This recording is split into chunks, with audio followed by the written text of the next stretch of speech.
wouldn't have moved. I had no idea.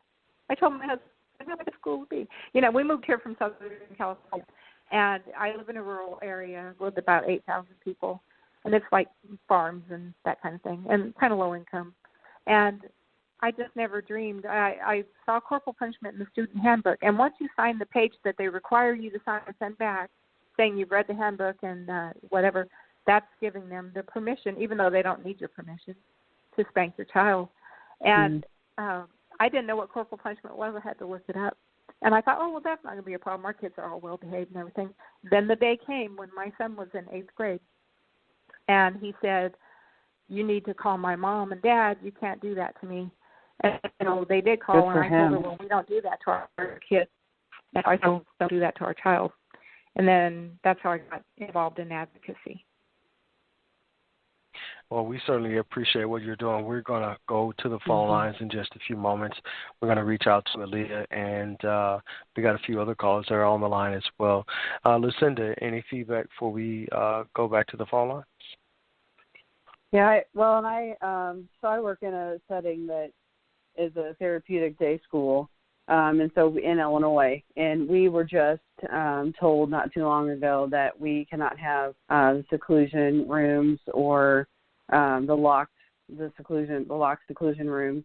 And there were so many of my coworkers that were complaining, and I thought, why are we complaining? We shouldn't even have this to begin with. We shouldn't even have to be told we can't use it.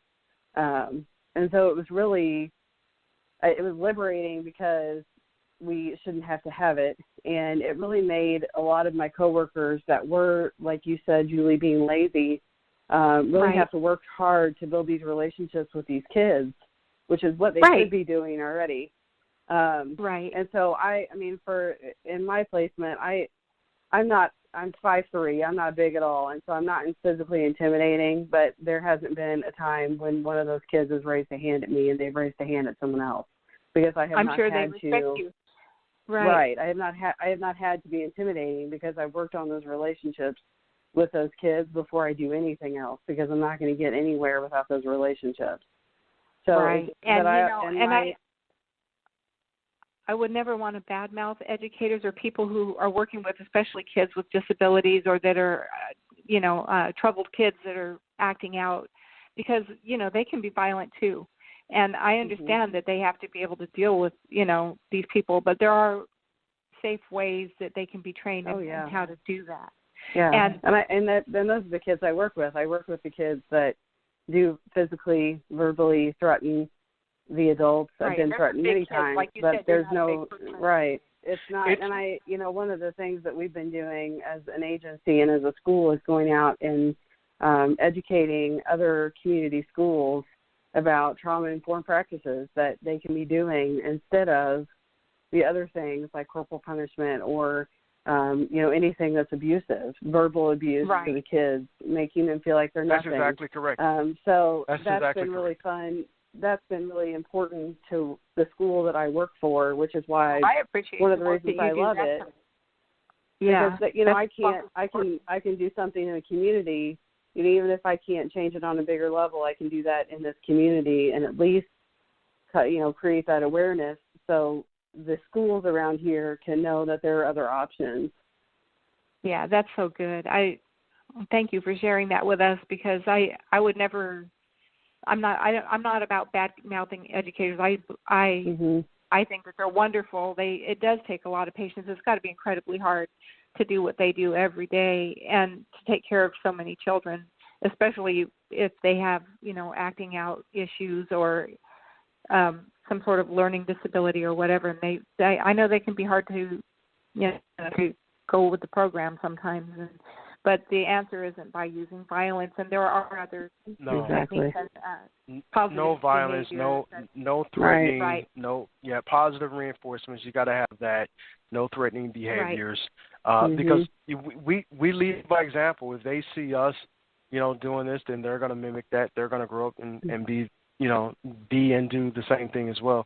And again, I wish I had advocates as a child that was, doing the advocacy that we're doing now, and that would have just change that whole generational piece, right? That would have altered that, because no child, 3rd, 4th grade, 5th grade, I wasn't even in 5th grade when I experienced all of this with the paddling and the whipping, the beatings, the spankings in school, and the seclusions and the restraining. Right.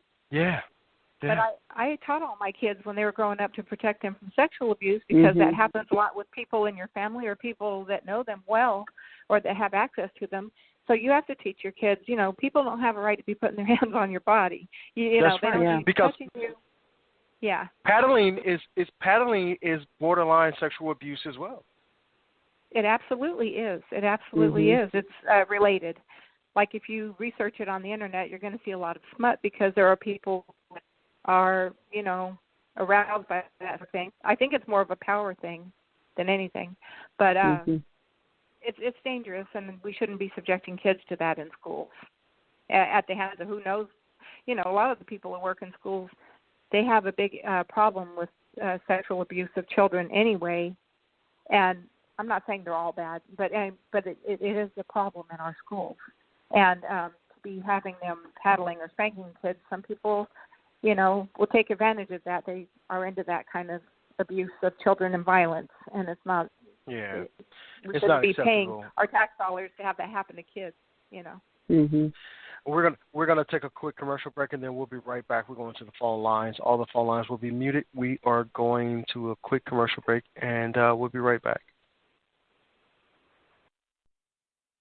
Well, welcome to the Kingya podcast. As you may have guessed, I am your host, Kingya, a father, activist, and professional speaker. On this podcast, we discuss relationships, criminal justice, news and politics, Black history, culture, and domestic violence awareness. If this is your first time being here, I want to say thank you and encourage you to keep listening. Each week you can expect to hear thought-provoking interviews, as well as personal and relationship tips that will help enhance your life. You will have access to resourceful downloads that you can implement daily to become more productive. Thank you for spending some time with me today. The purpose of this podcast is because everyday people inspire me through their stories of trial and error in life. Now let's jump into your favorite podcast. What better way to share our stories?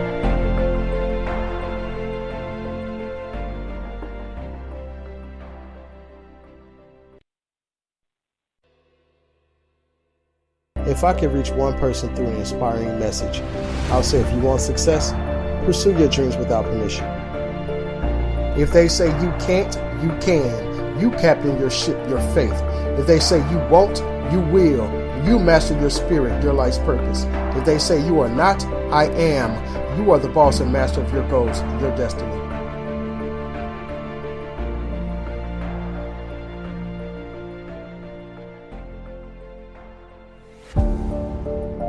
Follow me on Instagram, YouTube, and Twitter, Kingya 2020. My podcasts are also available on iHeartRadio, Spotify, iTunes, SoundCloud, Anchor, TuneIn, or wherever you get your favorite podcasts. Just look for Kingya. If you have any thoughts, suggestions, or constructive criticism regarding our podcast, please email your concerns to us. Thank you.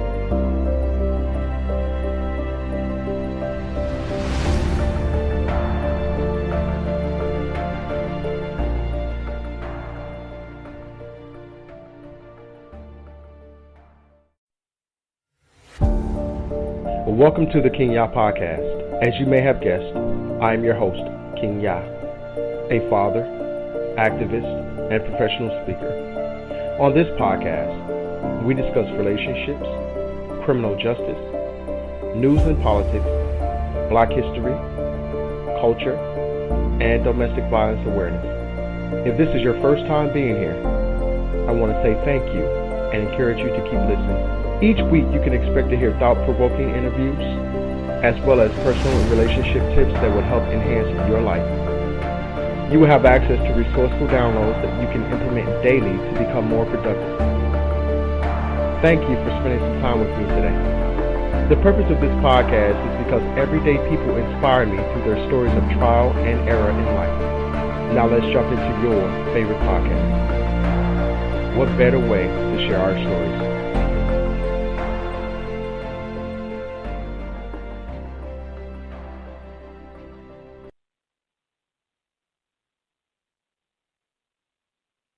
Welcome, everyone. I want to thank you so much for tuning in to our show. We have a very special treat for you guys tonight.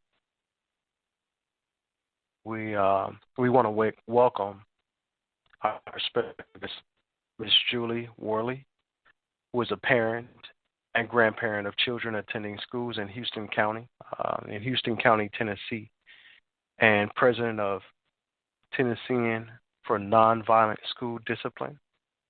And her website is http://4kidsake.org. Children's advocate working to abolish school corporal punishment, hitting of children in the U.S. Follow on Twitter at no2hitting. No2hitting. And again, if this is your first time being here, I want to say thank you, and I encourage you to keep listening. We have some stuff to talk about. I mean, we got to get into it. Stop the violence against children. Violence is going on against our children every single day here in America. And we want to petition the federal government. We want to petition the governor and the government to stop corporal punishment against our children. We need to stop corporal punishment against our children. And your voice matters. There is no difference in abuse from whether you are yelling at a child, pulling a child's ear, slapping a child, beating a child, whipping a child with a paddle. It's all abuse. Abuse is abuse. There's no such thing as, it's not really abuse because, it's corporal punishment. No, it's abuse. Children, they have a right to their bodies. They have a right to be respected. They have a right to be heard. And they have a right not to be treated inhumane. We're going to be bringing Miss Julie on the line in just a few moments. I am just so pleased to have her as our special guest tonight. And we have a lot to learn, guys. You're in for a very, very special treat. So with no further ado, we're going to bring in Miss Julie.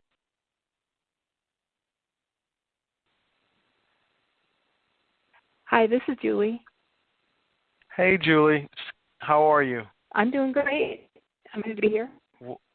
Welcome to the show. I appreciate you. Thank you. Thank you so much. So I was just telling our listeners that we've got a lot to talk about. We got some laws that we need to change. We got some bills that need to be passed.